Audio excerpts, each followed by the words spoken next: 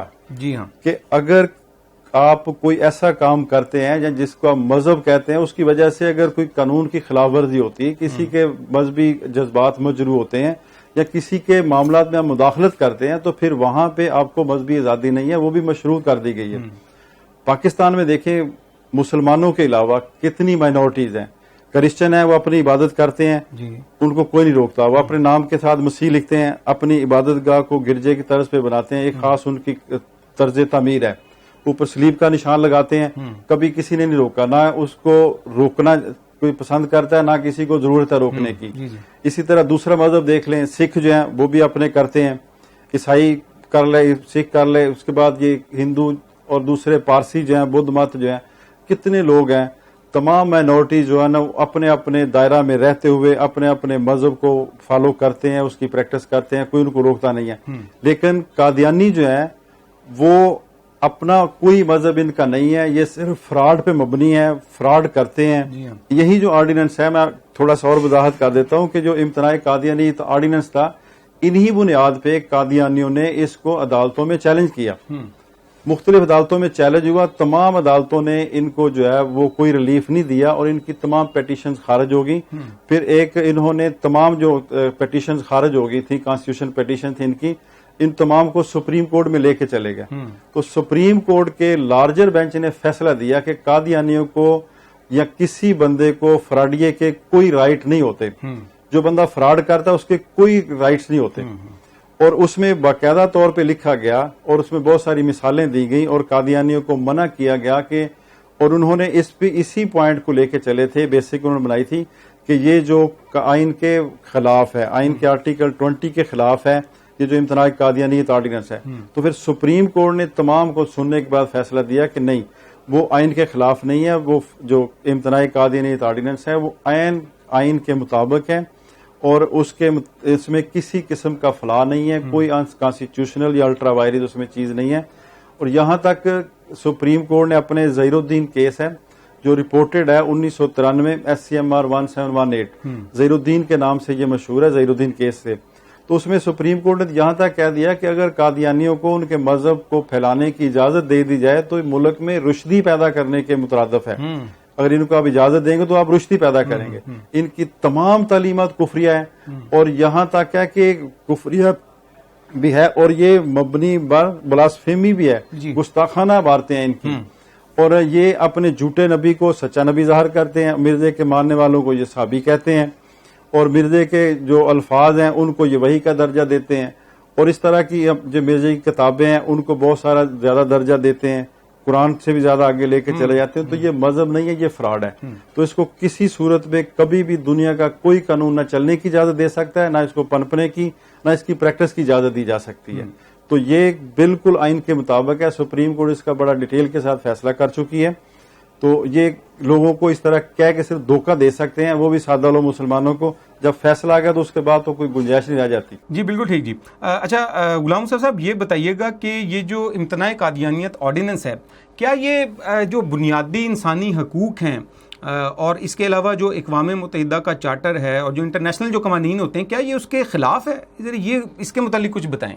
دنیا کا کوئی قانون، اقوام متحدہ کا چارٹر ہے یا کوئی قانون ہے یا دنیا کا کوئی قانون اٹھا لیں، کسی کو بھی اس چیز کی قطعاً اجازت نہیں دے گا کہ آپ دوسرے کے چیزوں کے اوپر، دوسرے کے مذہب کے اوپر اپنے مذہب کا لیبل لگا کے یا اپنے جھوٹی چیز کو اس کے اوپر لیبل لگا کے سچی چیز بنا کے پیش کرنے کی کوشش کریں.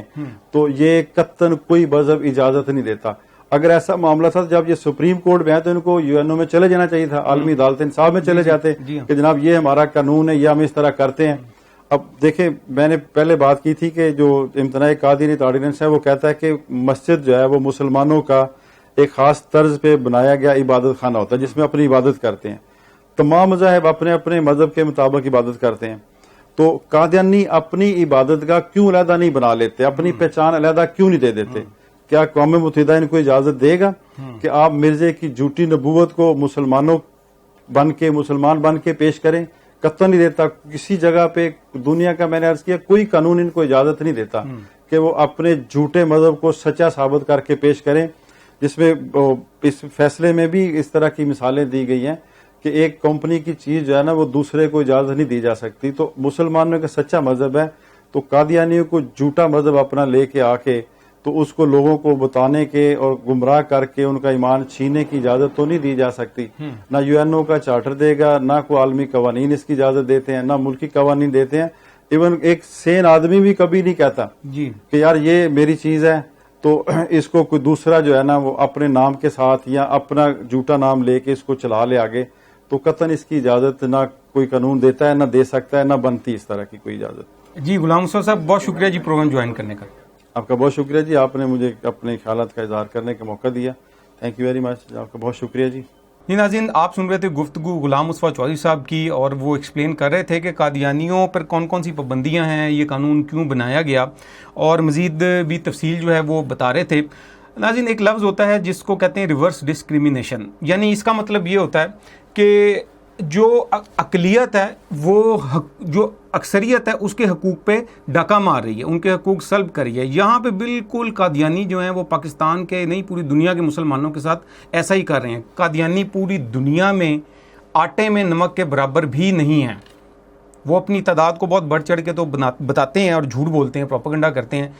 اب وہ اتنی چھوٹی سی تعداد میں ہو کر وہ تمام پوری دنیا کے جو مسلمان ہیں ان کی دل آزاری کرتے ہیں.